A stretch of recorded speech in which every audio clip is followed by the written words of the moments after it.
because of my life that I lived, the anger that I had, the extreme drive that I had, it caused problems to where one of my arteries, main arteries to my heart, was about 99% shut down. So literally my heart was closing down. Fortunately, I was able to get that opened back up by a very talented physician, and it set me off on a journey of my heart, which is very new to me. I lived my whole life from my brain. I never really knew I had a heart beyond a pump that pumped blood in my body. I'm James Lyons. I'm from Scottsdale, Arizona, United States. My professional life, I'm a physician.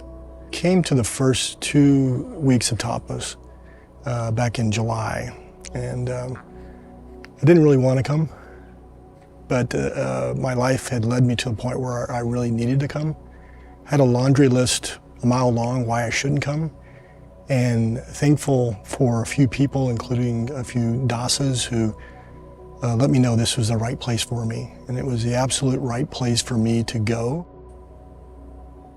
Before I came to tapas, I had really looked and searched a lot, and I'd gone through a lot of issues, and a lot of the medications I was on were making me feel really horrible, and I was suffering immensely from the way I felt.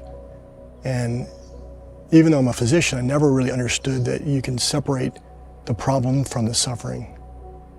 It just transformed me completely. I mean, I was holding on to things, everything in my life, so tightly, and I was able to release everything, including my life.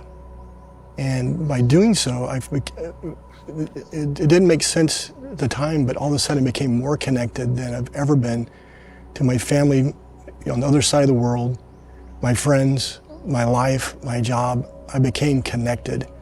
It's something I never had been before. And because I was disconnected, I always missed things, and I always longed for things. And since then, I actually don't miss anything. And when you do this, it affects everyone around you. It's not just you. So this is for you, but it's also for everyone you know in your whole soul circle. In my profession as a physician, I treat a lot of people who have lifestyle illnesses. And I used to judge that a lot. And I used to get angry about it. And all of a sudden, when I went back to work after tapas the first 2 weeks, I didn't realize until now that I really wasn't even thinking about their lifestyles causing it. I was taking care of them, what they needed. And before, I didn't care what they had to say. I cared about their illness, and I was very mechanical about it. And when I went back, automatically I cared more about their suffering than their illness. I still care about their illness, and I wanted to help them out and take care of their issues, from a minor surgical procedure or major surgical procedure. But the beautiful thing about it was they started opening up and talking to me because I gave them space to do that. My state was different, and so I didn't have to even talk to them about their lifestyle. They just started telling me about it, what was going on. And in those conversations, a lot of people kind of told me why they were doing the things they did, and it really helped me to understand that, like, the judgment I had against them, there was good reasons why people do the things they do. And I felt like as a physician, I was never really taught that. You know, we didn't really know how to separate the suffering from the illness and realize that people are trying to get through life. And the way they take care of their suffering is through a lot of things that are damaging to their body from the moment it takes care of them. And I was able to really connect with patients better. Part of what I do is I read x-rays, I read CT scans, ultrasounds. Before tapas, I just looked at the images and I gave a diagnosis. After tapas, I looked at the name first. And then I would, if the person's name was Joe, I'd go, okay, Joe, what's going on with you today? And I would look at the images, and I still do that to this day. Not 100%, but pretty close.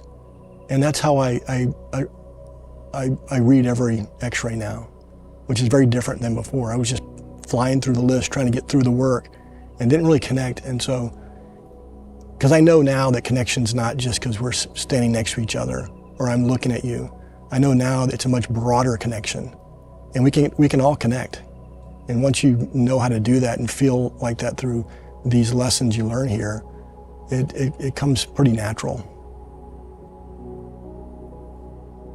This week so far, which I'm going to be really enjoying, is to be able to not really care about being right anymore, and not having that war that goes on because of judgment and making things right or wrong, and not always trying to hold on to things that are going good and worried that they're going to go away, or if there's something that is going on that is causing suffering, to worry that it's always going to stay there and never go away. So that's this week for me. It's a huge thing. I spent my whole life in this duality self. Everything that I did was a choice of right or wrong, good or bad. And even though I started working on it before I even got here, this week I've worked a lot on it, and things that I haven't thought about in 40 years were coming up. That in the effort of being right, I cause suffering, not in myself, but also other people. And I was able to, in the processes, to really move beyond those things that were really just very heavy on me. And I felt much lighter after that. Whatever they tell me to do, I do to the best of my ability. And because of that, I'm getting the results that are really remarkable to me. And I think that's the thing for me, is that whatever, I don't care if it's stand up, sit down, dance, chant this, chant that, I just do it. And my wife would tell you that I was never like that. I basically didn't listen to anybody. I knew the answers, right? So being here and humbling myself and doing everything they say is really, it's changed everything for me. No, it's just been great being around people that are going down a path together, because so often in life we don't have that. We're around so many people that have just basically, going in different directions. But it's so nice to be in a group of people who are really trying to do something, not just for themselves, but for the whole world. And quite frankly, I don't know if there's any other thing on the planet right now that's happening that could save the world versus something like this. And this literally has that opportunity. And guys, God knows we need that.